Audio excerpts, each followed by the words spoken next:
வணக்கம் சார். பேசுங்க சார், நான் சேலம் வடக்கு மாவட்டத்திலிருந்து பேசுறேன் சார். பேசுங்க. இப்போ பார்த்தீங்கன்னா வந்து அதிமுகவில் 2014 இருந்து மெம்பரா இருக்கேன்.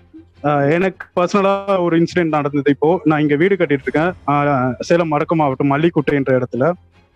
இங்க வந்து அதிமுக தலைவர் முத்துசாமின்னு இருக்காரு, எக்ஸ் மாவட்ட செயலாளர் அவரு. இங்க பிரதம மந்திரி ஆவாஸ் யோஜனா திட்டத்துல 2,10,000 ரூபாய் வாங்கி தரத்துக்கு உத்தரவுலாம் வாங்கி கொடுத்தாரு. கையில காசும் வாங்கினாரு அவருக்கு லஞ்சமா, சொந்த கட்சிக்காரங்க. ஆனா இன்னும் 4 மாசம் ஆகுது, இன்னும் எனக்கு வந்து ஃபர்ஸ்ட் பில்லுக்கான பேமெண்டே வரல. சொந்த கட்சிக்காரர்கிட்டே காசு வாங்கிட்டாரு? ஆமா. எவ்வளவு ரூபாய் கொடுத்தீங்க? 20,000 ரூபாய் கொடுத்திருக்கேன். 2 லட்சம் ரூபாய் வாங்கி கொடுக்கறதுக்கு 20,000 வாங்கிட்டாரு. சேலம் முதலமைச்சருடைய மாவட்டம் இல்லையா? ஆமா.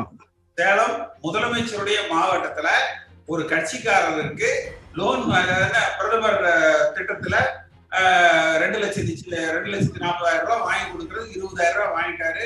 கொடுத்தாலும் பரவாயில்ல, இன்னும் வேலை நடக்கலங்கிறீங்க. 4 மாசம் ஆகுது. உத்தரவு வந்து நாங்க போட்டோ எடுத்து அனுப்பிச்சாச்சு. கேட்டா வந்து உள்ளாட்சித்துறையில நிதி இல்லைன்றாங்க. அது எந்த அளவுக்கு உண்மைன்றது தெரியல. ஆனா வந்து மத்தவங்களுக்கு எல்லாம் போயிட்டு இருக்கு, மத்தவங்க எல்லாம் கட்டிட்டு தான் இருக்காங்க அந்த பகுதியில. சரி, நிச்சயமா இது ஒரு பெரிய அளவுல இந்த விஷயம் போய் சேரும்.